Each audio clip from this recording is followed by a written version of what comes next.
اللہ تعالیٰ نے جب انسان بنانا چاہا نا تو جناب جبریل کو کہا مٹی لے کے آ زمین سے. حضرت جبریل نے مٹی پہ ہاتھ ڈالا تو باقی کی مٹی رونے لگ گئی, اسے جدا نہ کر. تو جناب جبریل چھوڑ کے چلے گئے. حضرت میکائیل کو بھیجا, مٹی لا, مٹی پہ ہاتھ ڈالا تو باقی کی مٹی رونے لگ گئی, چھوڑ کے چلے گئے.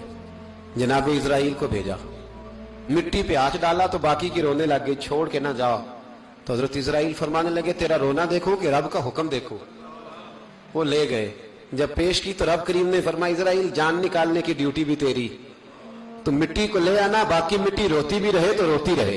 جب میرا فیصلہ آ جائے تو پھر اس میں کوئی گنجائش, ہم کھاتے بھی اللہ کا ہیں, نافرمانی بھی اس کی کرتے, زمین پہ بھی اس کی چلتے ہیں, نافرمانی بھی اس کی کرتے, حکم کسی اور کا مانتے, چھت پہ رب کریم کی رہتے.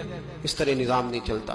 میرے بھائی یاد رکھ لو, گناہوں کی سزا ملے گی, زندگی تنگ ہو جائے, یہاں بھی آزمائش ہوگی. اور حضرت ابراہیم بن ادم کے پاس ایک نوجوان آیا, کہنے لگا میں گناہ کرنا چاہتا ہوں. فرمانے لگا بالکل کر, اللہ کا دیا ہوا رزق کھانا چھوڑ دے اور گناہ کر. کہنے لگا یہ نہیں ہو سکتا. فرمانے لگے چل پھر اس طرح کر, رب کی زمین پہ نہ رہ, کسی اور کی زمین پہ چلا جا. کہنے لگا یہ بھی نہیں ہو سکتا. فرمانے لگے چل اللہ کی چھت سے نکل جا. کہنے لگا یہ بھی نہیں ہو سکتا. تو آپ رو پڑے. فرمانے لگے پھر جناب اسرائیل جب آئیں تو ان سے کہنا مجھے 2-3 سال کی مہلت دے دے, پچھلی میری گناہوں میں گزر گئی, میں ذرا 3 سال عبادت کر لوں. تو وہ شخص بھی رونے لگا, کہنے لگا حضور وہ مہلت نہیں دیتے, وہ جب لینے آتے ہیں تو پھر لے کے میں پھر دعا کرتا ہوں اللہ ہمیں معاف فرمائے, اللہ ہم سے درگزر. میں کچھ قبرستانوں میں جاتا ہوں تو میں وہاں میں سانپ بچھو پھرتے ہوئے دیکھتا ہوں, تو ڈر آتا ہے کہ ہم یہاں آنے والے ہیں. یہ لوگ کہہ رہے ہیں کہ تمہاری تیاری ہے, کسی وقت بھی اعلان ہو جائے گا کہ چلو بھائی چلو فلاں صاحب کا جنازہ ہے, اٹھو. لوگ کہتے ہیں جلدی کرو, اور ایک کونے میں ایک شخص یہ بھی کہتا ہے کہ دیگ بھی رکھ لو, مہمان بڑے جمع ہو گئے. اور ایک کونے میں لوگ یہ بھی کہتے ہیں کہ برف ٹھنڈی لے آؤ, لوگوں نے پانی بھی پینا. پہلے اعلان ہوتا ہے کہ فلاں فوت ہو گیا, پھر اعلان ہوتا ہے جنازے کا ٹائم ہو گیا, پھر اعلان ہوتا ہے جنازہ اٹھایا جائے گا, اور پھر بات ختم ہو جاتی ہے. پھر کل من علیہ فان, پھر کوئی نہیں پوچھنے آتا. ختم ہو گئے, قصہ ہی ختم ہو گیا. ان لوگوں کی کہانی مٹ گئی, ختم ہو گئے.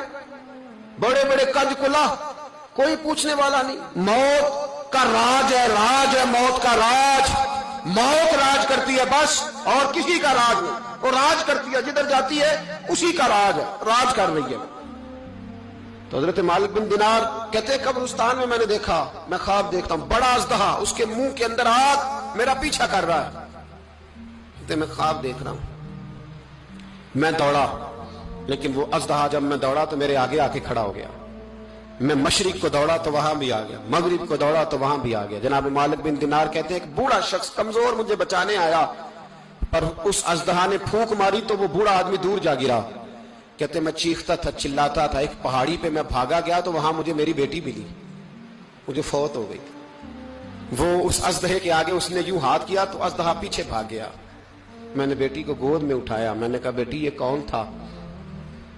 کہنے لگی ابا یہ تیرا برا عمل تھا, یہ تیرا برا عمل تھا, یہ تجھے کھا جاتا اگر میں نہ ہوتی. تو کہا یہ بوڑھا جو مجھے بچانے آیا یہ کون تھا؟ کہا یہ تیرا اچھا عمل تھا, پر کمزور بڑا تھا, تھوڑا تھا, یہ تیرے برے عمل کا مقابلہ کرنے کی ہمت نہیں رکھتا تھا. حضرت مالک بن دینار کہتے ہیں میری بیٹی نے خواب میں میری داڑھی پکڑ لی اور کہنے لگی ابا میں چاہتی ہوں تو صحیح ہو جا, ایسا نہ ہو کہ پھر تیرے پیچھے یہ اژدہا لگ جائے. حضرت مالک بن دینار کہتے ہیں جب میں سو کے اٹھا تو میری داڑھی آنسوؤں سے بھری ہوئی تھی. پھر اس کے بعد میں نے توبہ کی, اس طرح کی توبہ کی کہ پھر میں نے کوشش کی کہ دوبارہ میں اپنے رب کی نافرمانی نہ کروں. حضرت عبداللہ ابن عباس فرماتے تھے جو دنیا میں ہنس ہنس کے گناہ کرتے ہیں نا, ہنس ہنس کے جھوٹ ہنس ہنس کے بولتے, ہنس ہنس کے لوگوں کی غیبت کرتے, فرمایا یہ جو تمہیں ہنس ہنس کے گناہ کرتے نظر آتے ہیں ان کا رونا قیامت میں دیکھا نہیں جائے گا, ان کے آنسو قیامت میں دیکھے نہیں جائے. جو ہنس ہنس کے گناہ کرتے یہ روئیں گے, فَلْيَضْحَكُوا